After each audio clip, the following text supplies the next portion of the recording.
Boa noite. Boa noite. Joaquim Barbosa participa de sua última sessão no STF e diz que sai de alma lavada. PSDB anuncia José Serra como candidato a senador. E começa a valer o aumento dos pedágios nas rodovias paulistas. A Argentina sofre para derrotar a Suíça no Itaquerão com gol no fim da prorrogação. E por toda a cidade, torcedores argentinos e suíços acompanharam a partida com muita euforia e emoção. Ex-presidente francês Nicolas Sarkozy é detido em investigação sobre doação ilegal de campanha.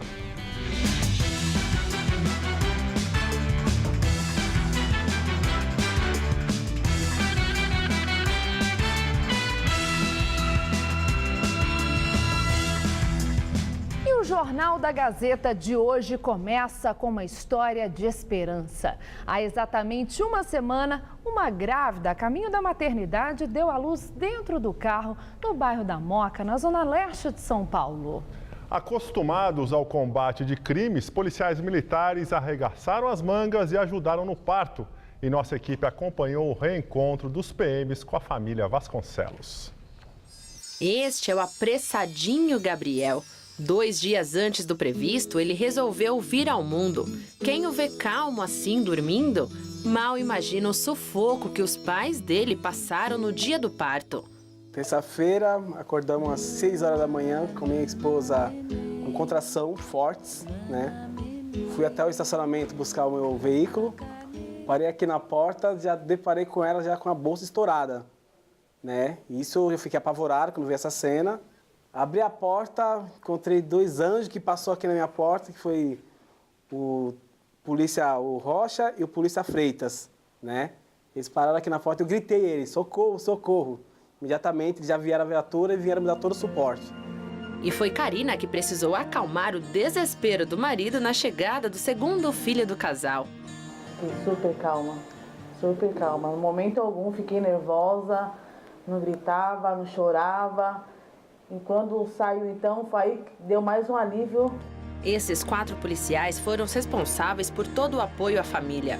Há 16 anos na Polícia Militar, a cabo Luciana sempre foi para as ruas com um kit de primeiros socorros. Eu escutei na rede rádio eles pedindo um resgate, que o neném estava nascendo. Aí eu me desloquei para lá com meu parceiro e aí eu auxiliei eles. Auxiliei tudo. Fiz o procedimento de pôr os clamps no cordãozinho, cortei e entreguei nos braços deles, que eles estavam de viatura 4 rodas, para levar para o hospital. Já para o Cabo Rocha, esta foi a segunda vez que ele precisou ajudar uma mãe a dar à luz. É maravilhoso a gente participar de uma ocorrência dessa, é gratificante. Nós estamos na rua, nós estamos preparados para qualquer tipo de ocorrência que a gente se depara na rua. Rua do Oratório, uma das principais vias do bairro da Moca, aqui na zona leste de São Paulo. Por volta das 8 horas da manhã, em pleno horário de pico, que o pequeno Gabriel resolveu vir ao mundo dentro do carro. O parto foi na calçada deste posto de combustíveis. O policial veio até aqui o posto, pegou uma tesoura, a gente desinfetou a tesoura, ele fez o parto da criança. Foi uma emoção danada pra gente aqui, pra todo mundo, que a gente nunca tinha assistido uma cena dessa. Essas imagens cedidas pela Polícia Militar mostram atendimento ainda dentro do veículo. Já fora do carro, é possível ver a cabo Luciana envolvendo o bebê na manta térmica. Em seguida, no colo de um dos policiais, o menino é levado para a maternidade. Já no hospital, Gabriel é atendido pelos enfermeiros e ainda é possível ver o cordão umbilical. Ele nasceu com 49,5 centímetros e 3 quilos e 380 gramas. Segundo a Polícia Militar, são realizados por ano cerca de 40 partos em todo o estado de São Paulo. O plano diretor de São Paulo, aprovado pela Câmara ontem, vai traçar um novo plano de ocupação e mobilidade na capital. Para muitos urbanistas, as mudanças vão gerar mais qualidade de vida na cidade. No miolo dos bairros, prédios mais baixos. Já edifícios que possam ser ocupados por um número maior de pessoas devem ser atraídos para perto de corredores de ônibus e estações do metrô. O modelo de verticalização dos eixos são sempre apartamentos muito menores, sem garagem ou com no máximo uma garagem e também com uso misto, comércio embaixo, habitação em cima. Menos apartamentos, mais gente. Menos garagens, menos carros e mais gente usando o transporte coletivo de massa. A especialista em urbanismo e professora da USP considera que outro avanço está na política social. O novo plano diretor mais do que dobra a quantidade de áreas destinadas à moradia popular, que no mapa são os pontos coloridos. 2.000 favelas e ocupações devem ser regularizadas, mesmo que uma parte esteja longe dos eixos de transporte coletivo. O grande problema da moradia não é teto, é chão, é onde construir. Então, com as zonas especiais de interesse social, as EIs, e mais a cota de solidariedade, e mais o dinheiro do fundo de urbanização para comprar terra para moradia social, aumentou muito a chance de termos terra para construir habitação social na cidade. O plano diretor traça as linhas gerais que vão orientar o crescimento da cidade, mas os detalhes de como isso vai acontecer ainda serão definidos numa outra lei, a de zoneamento, que deve começar a ser discutida.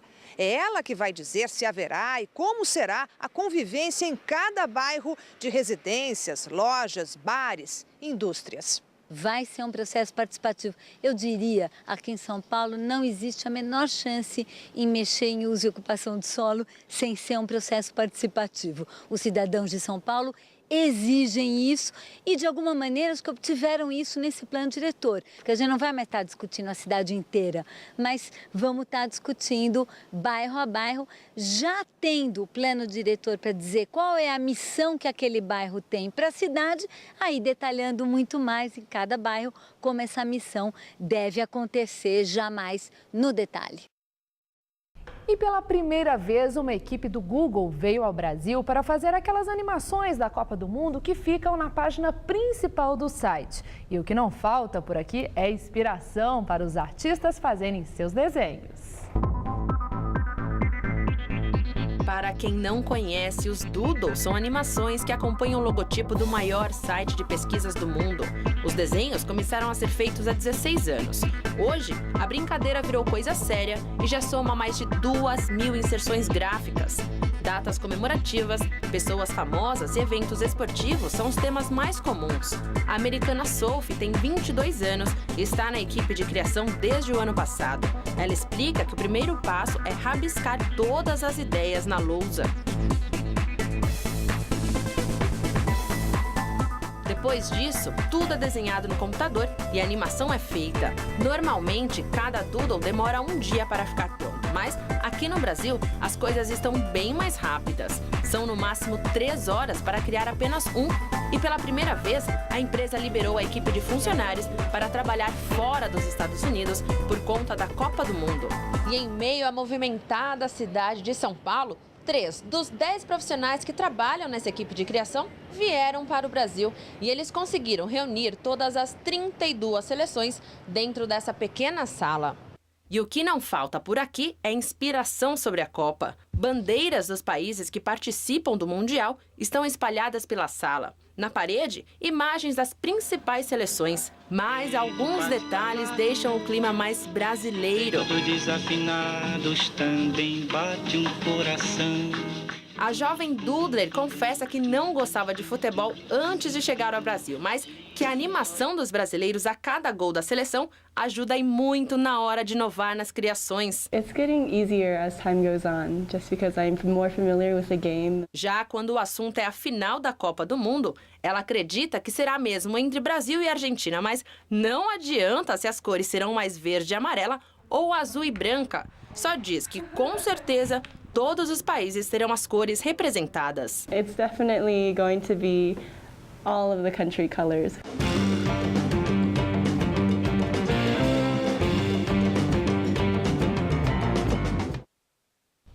E continuamos falando de Copa do Mundo.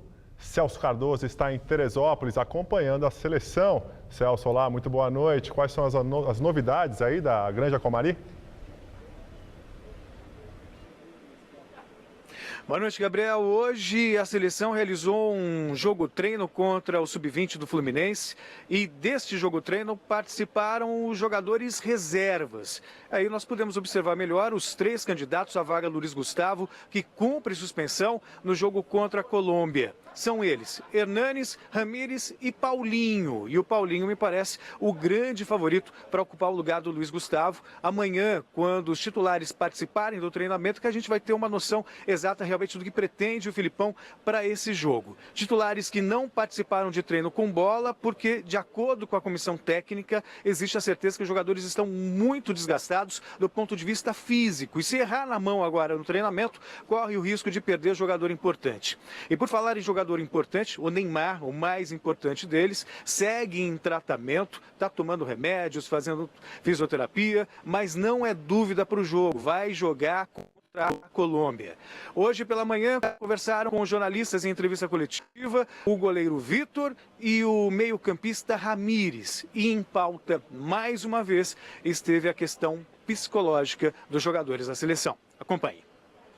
A gente está trabalhou, teve uma conversa antes da Copa iniciar com a Regina e eu acho que todo jogador está preparado para o que vier. Eu acho que o que a gente passou aí contra o Chile vai servir de mais motivação aí para a gente, nessa reta final aí, poder fazer o melhor. Mas eu acho que o time está preparado sim para o que vier aí em questão emocional, extra-campo ou dentro de campo. Acho que a gente está sabendo administrar bem. É que o pessoal está colocando essa questão emocional como um peso. Eu não vejo dessa forma. Eu vejo isso vejo que os jogadores estão vivendo essa Copa do Mundo de uma forma muito intensa. E isso às vezes acaba extravasando um pouco através do choro. Mas não que isso seja uma coisa ruim. Acho que é uma forma de se motivar. Né? Prova disso é o Júlio, que estava antes do início das cobranças de pênaltis, acabou chorando e fez o que fez. Então, não vejo isso de forma negativa, vejo isso como intensidade e orgulho de você poder representar uma nação com 200 milhões de pessoas.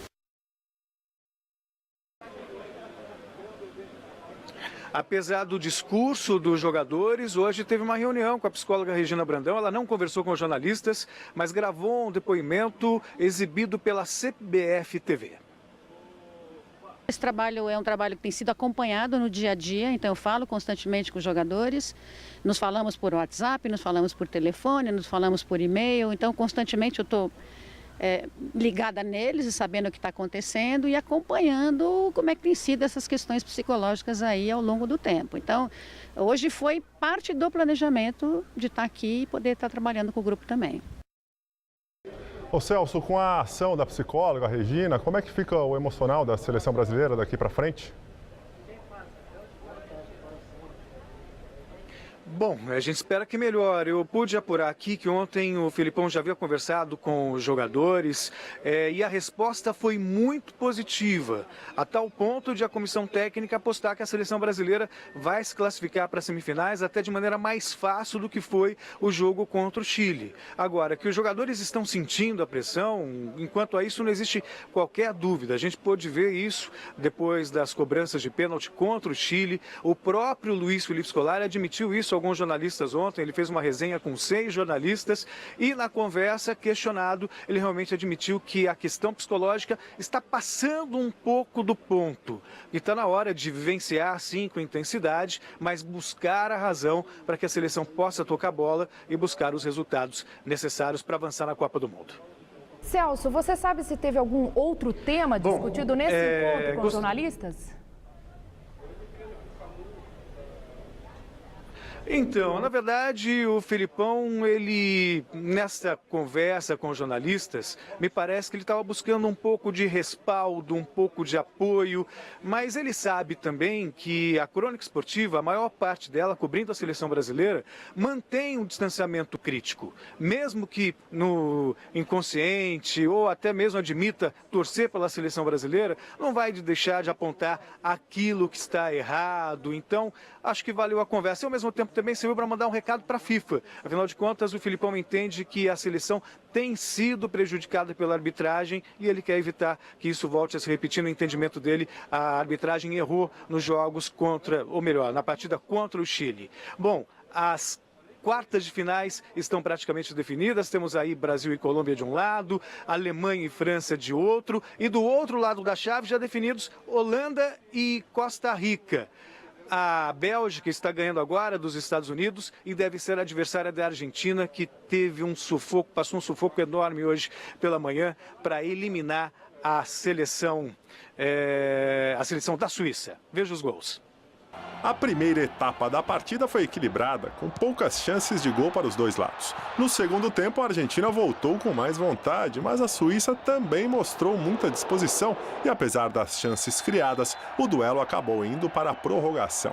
Depois de muitas tentativas, o gol saiu aos 12 minutos do segundo tempo complementar. O craque Lionel Messi carregou a bola do meio de campo e rolou na medida para Di Maria bater cruzado e abrir o placar. 1-0 Argentina, placar final.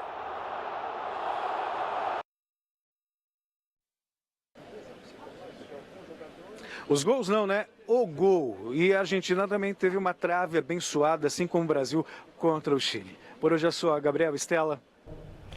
Muito obrigada, Celso. E amanhã o Celso volta com mais informações sobre a seleção brasileira. Já alguns argentinos que não puderam ir ao Itaquerão resolveram se reunir num bar aqui na capital paulista para ver o jogo.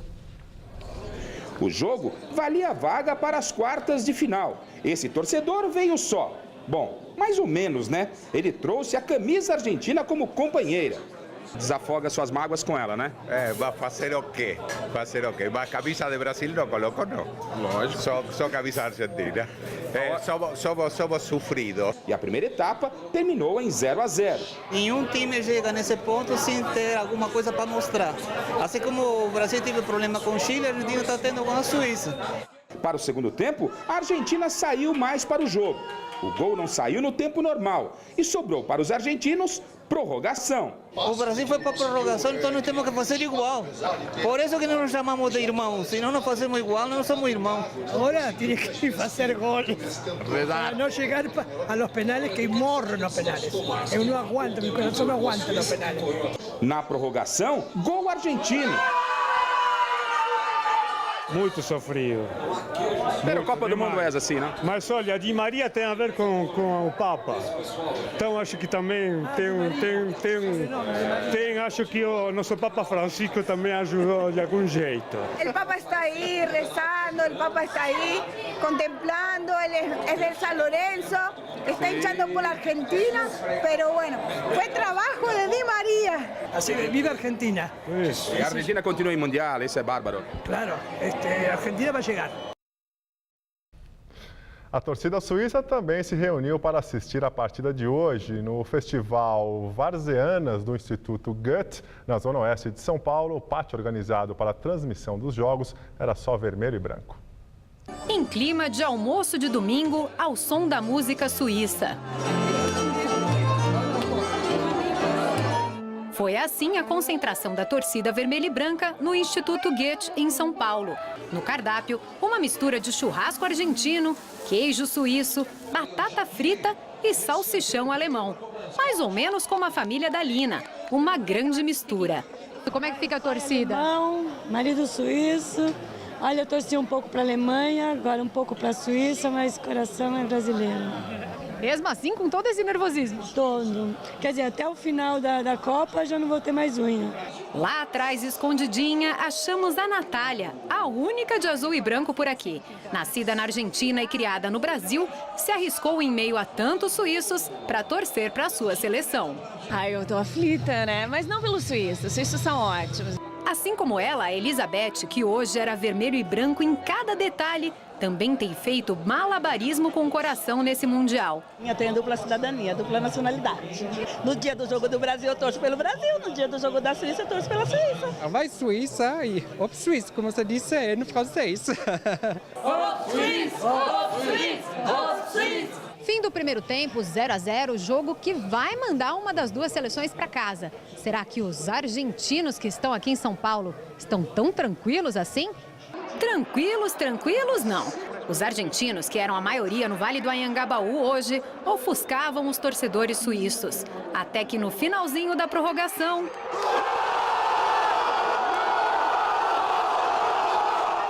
Aí os suíços sumiram de vez. Tanta torcida, cara pintada, dessa vez não adiantou. A Argentina passa para as quartas de finais e o torcedor suíço só fica mais vermelho mesmo de raiva. Eu tô sentindo decepcionado, né? Queria ganhar da Argentina. Já tem um gostinho especial. Resultado bom para Natália, contanto que o time argentino não esbarre na seleção brasileira na final. E se der Argentina e Brasil na final? Putz, aí eu não assisto. Aí eu não assisto porque são minhas duas pátrias. Aí o que ganhar, ok. Porque senão meu coração estoura, assim, né? E nesse momento acontece a partida entre Bélgica e Estados Unidos. A partida está no segundo tempo da prorrogação e está 2-1 para a Bélgica. Portanto, os argentinos vão se enfrentar a Bélgica. E desde 94, após sediar a Copa, os Estados Unidos viram crescer o interesse dos americanos pelo futebol. Neste Mundial, eles são os estrangeiros que mais compraram ingressos para os jogos. E as partidas batem recorde de audiência na televisão, superando esportes tradicionais no país, como basquete, beisebol e futebol americano.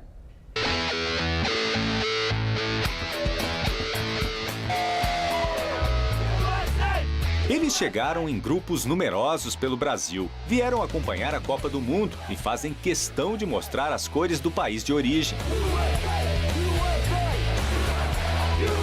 São os torcedores norte-americanos que se renderam ao futebol de campo. Para este, o esporte requer técnica, impõe um ritmo acelerado e exige muita força dos atletas. Por isso é fácil se envolver com as partidas. Mark conta que nos Estados Unidos o esporte é o que mais cresce, principalmente entre as crianças. E ele tem razão. Elas estão começando a treinar cada vez mais cedo. Segundo a Federação Nacional de Futebol dos Estados Unidos, há hoje mais de 4 milhões de atletas inscritos. Michael diz que desde que a seleção americana começou a se classificar para o Mundial, ficou impossível não acompanhar os jogos. Uma mudança intensificada a partir de 1994, ano em que os Estados Unidos sediaram a Copa vencida pelo Brasil. Os americanos participaram das últimas 7 edições do Mundial. 60% dos ingressos vendidos para a Copa foram para brasileiros, os outros 40% para torcedores de outros países. Mas um número chama a atenção. Os Estados Unidos lideram o ranking internacional com mais de 197 mil entradas compradas pelos americanos para o Mundial. E o fenômeno também se confirma na televisão. A audiência média da transmissão do jogo da seleção americana contra Portugal foi de quase 25 milhões de espectadores, ultrapassando a final da NBA, a Liga de Basquete. Eu vejo dois motivos principais. Em primeiro lugar, o sucesso da liga profissional de futebol. Essa liga vem crescendo e os partidos estão sendo mais mostrados na TV e tem audiência maior. A outra coisa é que sempre fomos e continuamos sendo um país que recebe muitos visitantes, até imigrantes, e pessoas do mundo inteiro vêm trazendo amor pelo futebol e acaba contagiando a gente também com isso. Mas apesar da popularidade, o futebol ainda disputa espaço com outros esportes, como o futebol americano, beisebol e basquete. Aqui no Brasil, tem jovem fazendo o caminho contrário e se dedicando à modalidade que os americanos são especialistas. Desde criança também já gostava do futebol americano, mas nunca teve assim tão divulgado no Brasil. Quando eu tive a oportunidade, vi que não ia dar certo o soccer, né? Aí eu tentei arriscar aí. O futebol chegou no momento que eles estão numa grande campanha e não tem outras modalidades competindo. Então eu acredito, com certeza, está tendo muita mobilização da torcida, o pessoal aficionado, quer ver os Estados Unidos lá para frente.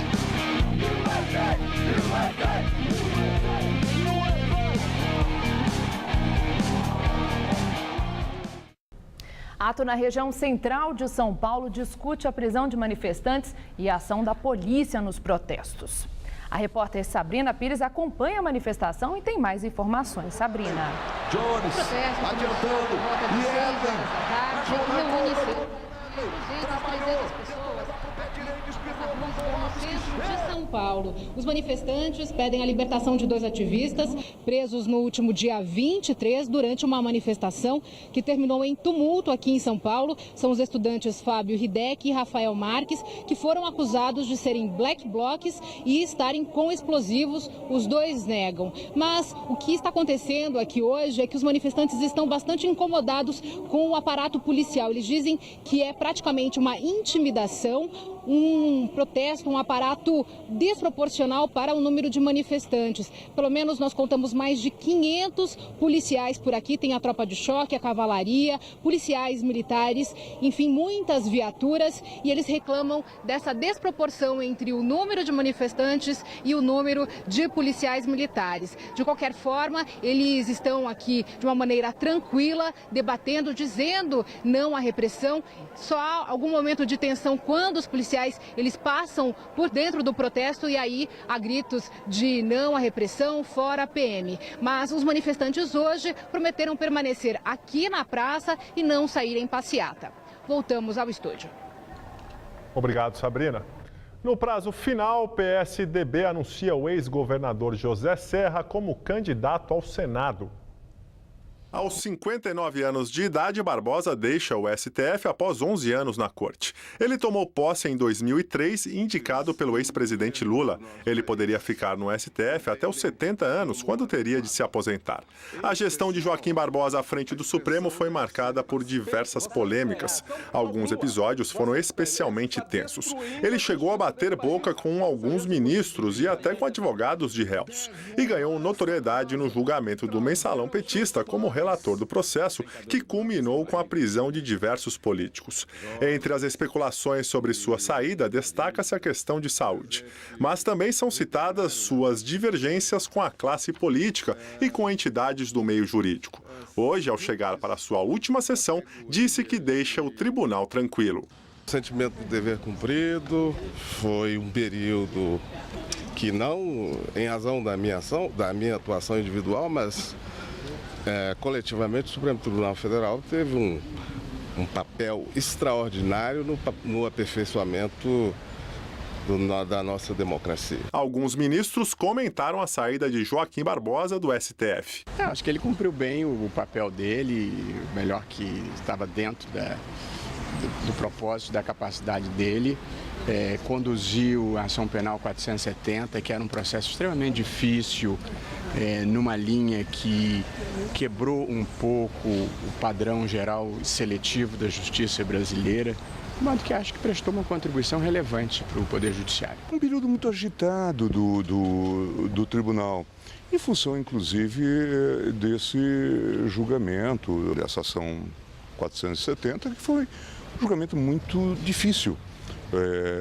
Um momento muito tumultuado da vida do tribunal. Tudo isso certamente contribuiu para uma certa agitação. A presidência do STF ficará com o ministro Ricardo Lewandowski, atual vice-presidente da Corte. Como vocês perceberam, assistimos agora a uma reportagem sobre a saída do ministro Joaquim Barbosa do STF. E agora vamos ao comentário de política com José Neumann e Pinto. Joaquim Barbosa passou 11 anos lá no Supremo, mas a sua presença foi marcante realmente nos 2 anos em que foi relator e presidente, né, do processo conhecido como Mensalão. Nesse processo, ele apresentou um relatório brilhante em termos de lógica e com esse relatório ele conseguiu 2 coisas: a aprovação da maioria dos seus pares. Há uma certa impressão, parece que Joaquim Barbosa prendeu todo mundo, quando não é verdade. Os condenados do Mensalão o foram pela maioria dos membros do Supremo, a partir do brilhante voto que ele fez como relator. Bom, por causa disso, por causa desse processo, ele participou de uma comprovação de um velho ditado popular, que a justiça tarda, mas não falha. A justiça brasileira continua lenta e isso abala muito a sua credibilidade. Mas o Mensalão melhorou um pouco, o processo do Mensalão melhorou um pouco essa imagem, porque houve condenações. A segunda consequência importante, institucional da passagem dele, pelo relatório, principalmente do Mensalão e também pela presidência, é de que está provado agora que os políticos, os dirigentes do Estado, são iguais a nós e não podem cometer delitos. No Brasil, havia uma certa mentalidade de que quem faz a lei não é obrigado a cumpri-la. Muita gente achou estranho que Joaquim Barbosa tenha saído de leve da sessão para evitar aquela discurseira de elogios e a sua própria despedida. Eu, particularmente, acho que ele pensou isso de uma forma que confirma o seu espírito de marqueteiro. Quer dizer, saindo dessa forma, ele chama muito mais atenção do que se ficasse lá ouvindo o discurso de elogio, os quais muitos seriam falsos, né? Pois é, ele também está investindo numa coisa. Dizem lá na Argentina que Carlos Gardel canta cada vez melhor depois de morto. Ele quer ser lembrado pelo que ele fez e é possível que queira também ser lembrado pelo que não farão lá depois da saída dele, não é verdade? Então, é esperar.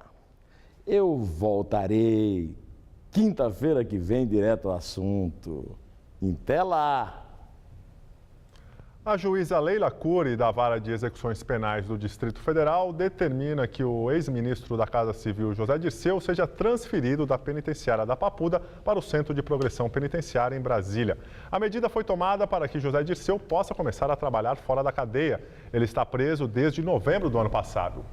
A autorização de trabalho externo para o ex-ministro, que cumpre pena em regime semiaberto por condenação no processo do Mensalão do PT, foi dada na semana passada pelo plenário do Supremo Tribunal Federal. Dirceu tem proposta aprovada com um salário de R$ 2.100 para trabalhar em um escritório de advocacia. Atenção motorista, a tarifa dos pedágios ficou mais cara a partir de hoje nas rodovias paulistas. O reajuste é de 5,29% e atinge todas as 19 concessionárias que operam no estado.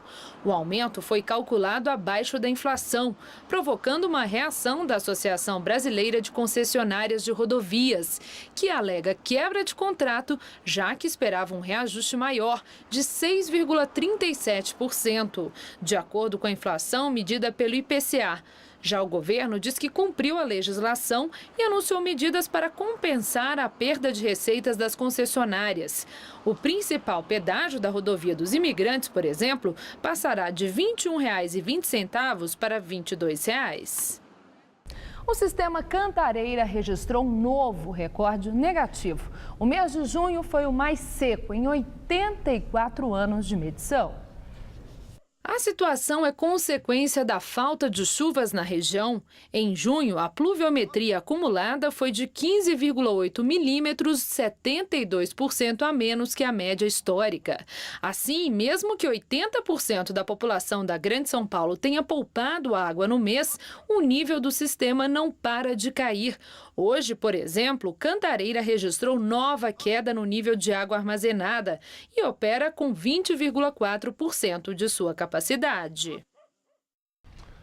Neste inverno, os dias estão frios e ensolarados e com a falta de chuva, a umidade relativa do ar ficou próxima dos 20% aqui na capital, o que já é considerado estado de alerta pela Organização Mundial da Saúde. E para essa madrugada é bom se agasalhar, porque segundo os meteorologistas, a cidade deve registrar um novo recorde de frio, apenas 9 graus ao amanhecer. Vamos ver como fica o tempo amanhã no Brasil e em todo o estado de São Paulo com Mariana Armentano.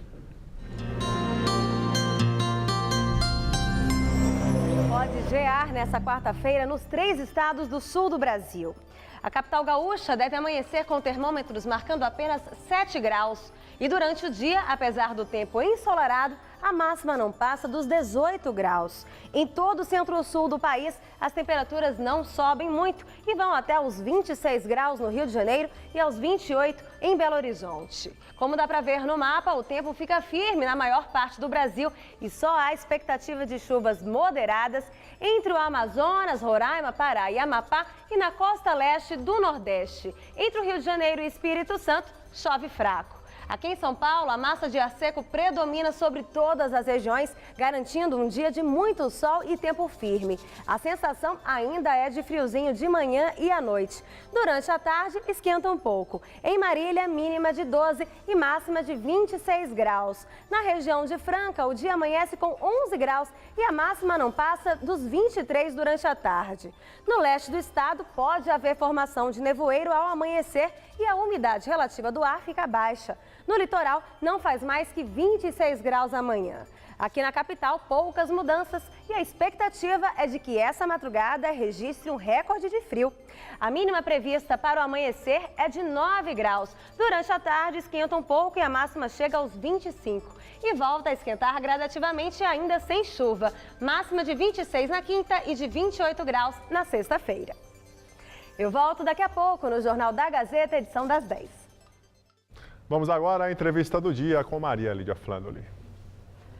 Clamor pela reforma agrária da marcha Frente Nacional de Luta Campo e Cidade chega a São Paulo depois de percorrer quase 500 quilômetros a pé. Nós recebemos hoje o líder do Sem Terra, José Rainha Júnior, fundador da Frente Nacional de Luta Campo e Cidade. Obrigada, Zé Rainha, por estar conosco.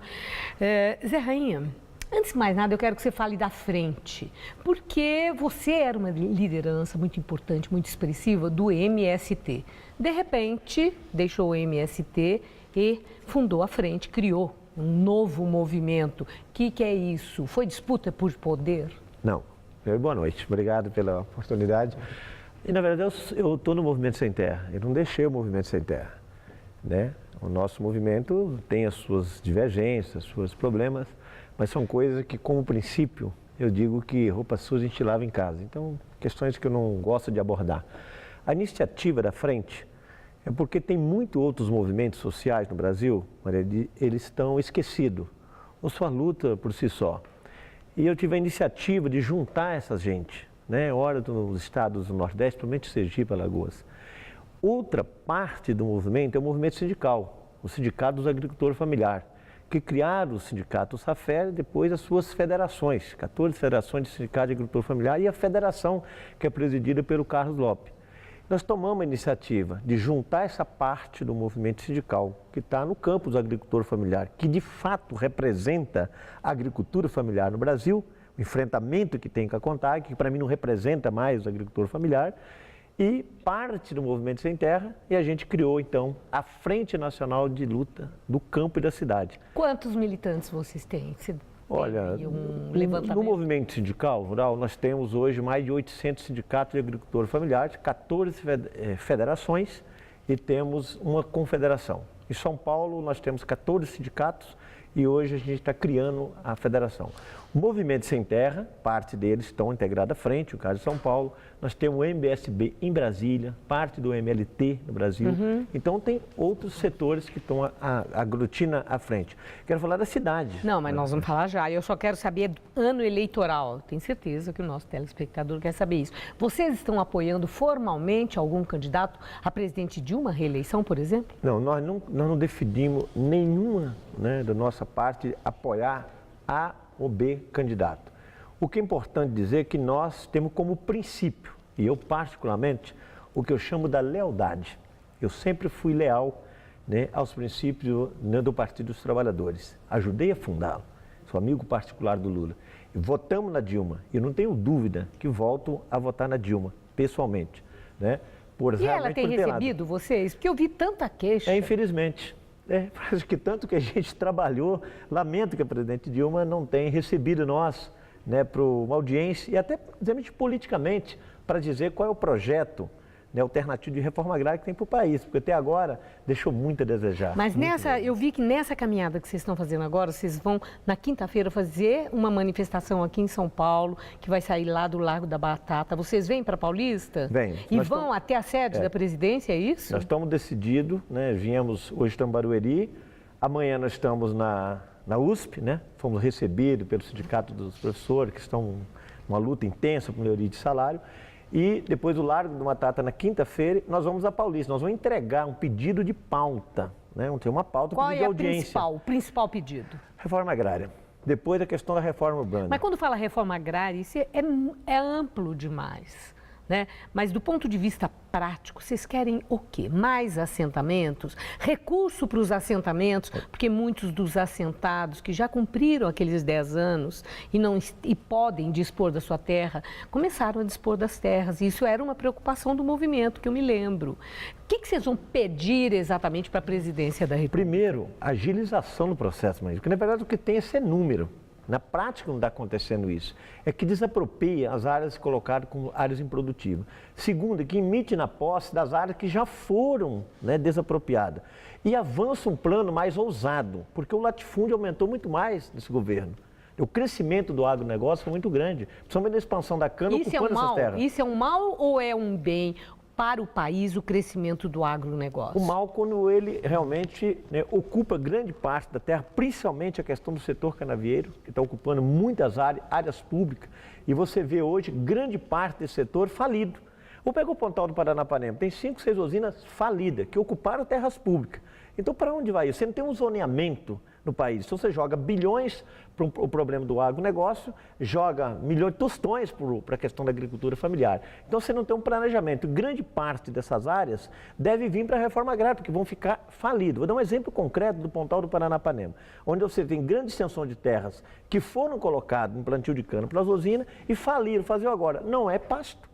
E não tem álcool, e nem tem pouco tem açúcar, e tem aquele monte de terra abandonada. Então, isso tem que ter como prioridade.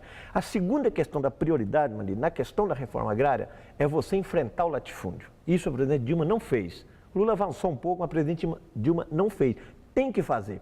E vou dizer por você por quê. E é isso que vocês vão pedir agora? Que nós precisamos discutir com ela. E vou dizer para você por quê. Se ela receber, né? Eu espero que receba. Não é possível, né, que a Dilma, no momento que estamos, não receba o movimento social. Não está tão bem assim, né, para não receber. Quer dizer, ano eleitoral, você acha que tem mais chance? Eu acho que não é só por isso, Marisa. É importante dizer da militância que se tem no campo do movimento social, principalmente no movimento Sem Terra, agora na Frente Nacional de Luta Campo Cidade, né, que são militantes de verdade. E isso o PT perdeu no longo das datas. Muito militância. Tem muito mercenário. Mas nós somos militantes. O Movimento Sem Terra também perdeu muita gente. E agora eu quero, para encerrar, sobre o apoio da sociedade. Houve um momento em que vocês passaram a ter muito apoio da sociedade, o movimento sendo visto como legítimo e etc., que foi aquele momento da sua liderança, e isso aparecia muito. Depois, houve assim um exagero, eu acredito, eu não sei, mas a ideia que passava de ocupação, de propriedades particulares, destruição de bens de outras pessoas, quebradeira, depredação e também ocupação de prédios públicos, estragando um bem público que é de todos. Isso não gerou apoio, ao contrário, refluiu. Aconteceu alguma coisa que não via com simpatia. Isso preocupa? Vocês têm hoje apoio da sociedade? Primeiro, eu queria te colocar que tudo que você fez de observação, é preciso observar a criminalização que foi acontecido com o Movimento Sem Terra. Mas aconteceu ou não isso? Não, houve de exagero. Em qualquer movimento social você não tem 100% de controle. Então, tem pontos. Agora, a criminalização que houve por parte da mídia, principalmente o Poder Judiciário, ao Movimento Sem Terra e aos que lutam pela reforma agrária foi muito grande. Essa foi a razão do que você fala do apoio da sociedade. Agora, a questão do Movimento Sem Terra, do Movimento Social, tem sido o movimento mais importante desse país, na sua história, o Movimento Sem Terra. Nunca existiu tanto na defesa da reforma agrária, né?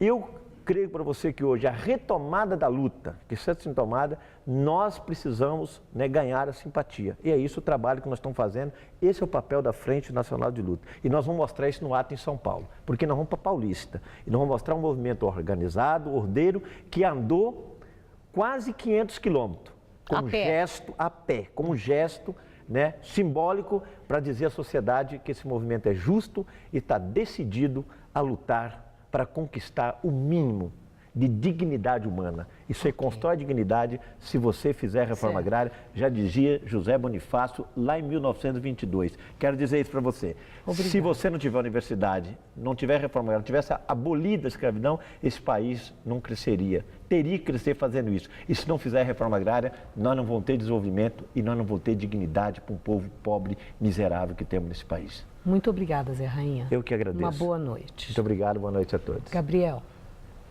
No prazo final, o PSDB anuncia o ex-governador José Serra como candidato ao Senado. O nome de Serra foi anunciado no final da noite de ontem, depois de intensa negociação do PSDB paulista. O primeiro suplente será o deputado federal José Aníbal.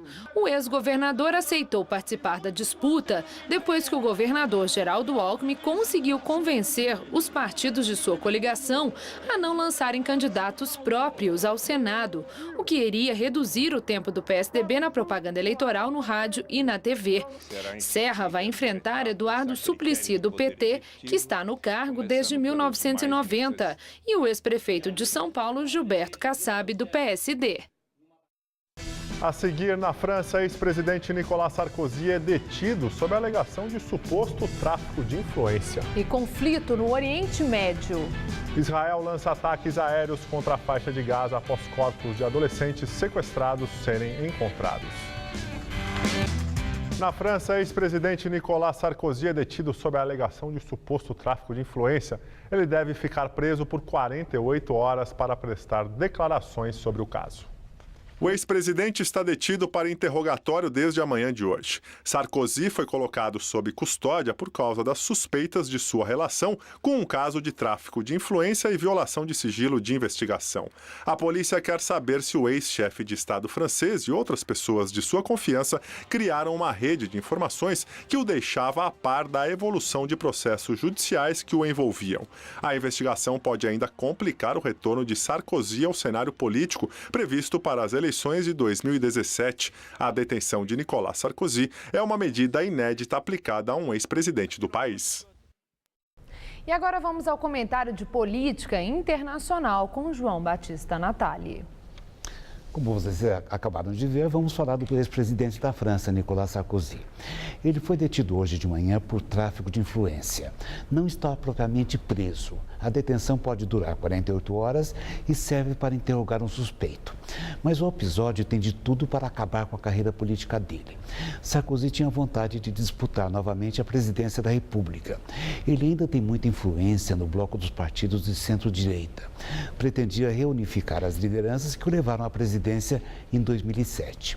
E tudo indica que teria chances de sucesso, por causa da baixíssima popularidade do socialista François Hollande, eleito presidente há pouco mais de 2 anos. Sarkozy é um sujeito obstinado. Queria porque queria virar presidente. Pensava nisso desde criancinha.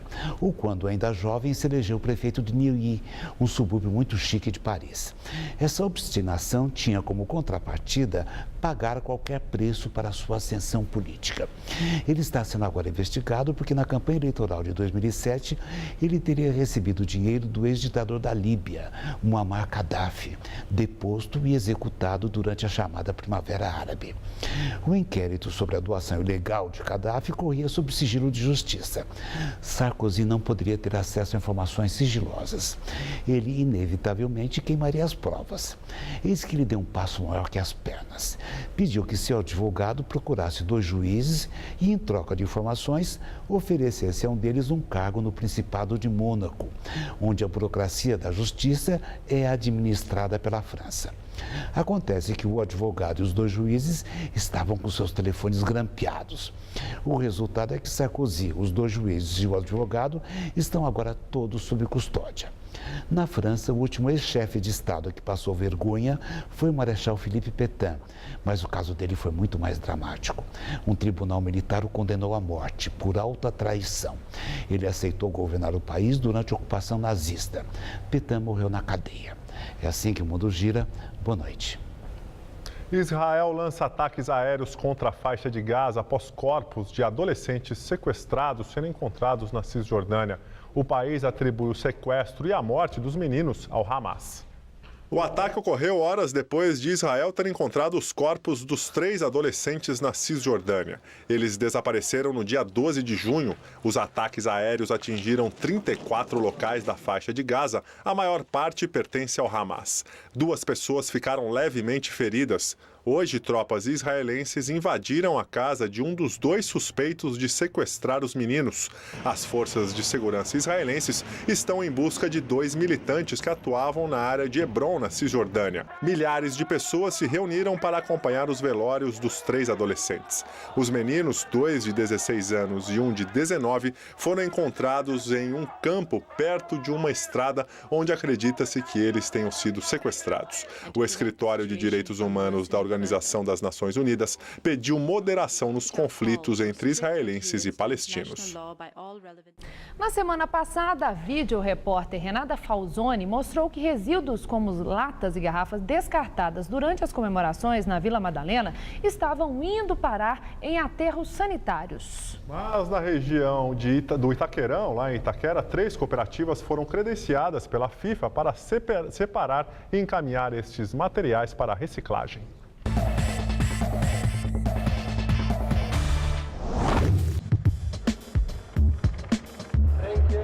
Depois da barreira dos ingressos, só trabalha quem for credenciado aqui nessa região de acesso ao estádio. E os principais trabalhadores são vendedores ambulantes. A mercadoria deles, eles dão a primeira consignação, você faz dinheiro, você recompra o seu dinheiro e aquela primeira você paga só no fim da festa. E nesse intervalo você ganha 30% que eles pagam do que você vende. Tá vendendo bem? Graças a Deus. Quando estiver funcionando o estádio para o Campeonato Paulista e Brasileiro, vai funcionar alguma coisa nesse esquema? Vai funcionar, mas aí já é parte do Corinthians. Aí eles vão selecionar quem vai poder ficar, cadastrar, para poder trabalhar. E os catadores que trabalham de forma cooperativada. Emprego para muita gente e cidade limpa, né? Para a parte ecológica, que não vai para rios, para matas, nem deixar em vias públicas, como tem um emprego para as pessoas que precisam. Você vive disso? Ajuda muito, viu? Ajuda a pagar bastante as contas da gente. Se você trabalhar bem, for bem ágil com as mãos, você tira de R$1.000 a R$1.800. Por mês? Por mês. Mudou que você cheiro de cerveja, de refrigerante, de suco, mas isso aí não tem problema não, nós estamos trabalhando. E aqui é onde todo o material reciclado é recolhido, coletado para ser destinado às cooperativas. O lema é: marque um golaço, recicle.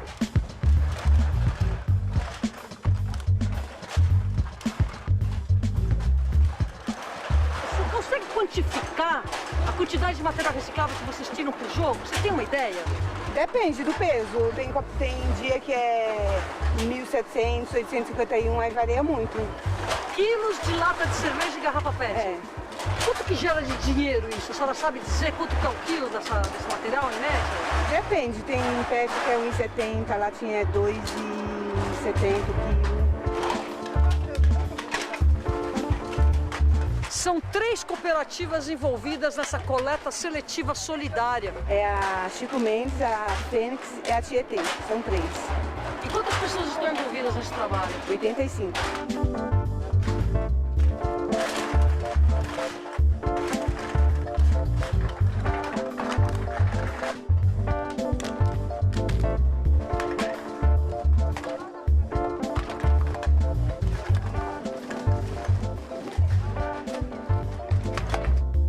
E o Jornal da Gazeta fica por aqui. A edição de hoje pode ser vista daqui a pouco no site youtube.com/Jornal da Gazeta. Mais notícias no Jornal da Gazeta, edição das 10. Até já. Nós voltaremos amanhã às 19 horas. Uma excelente noite para você e até lá.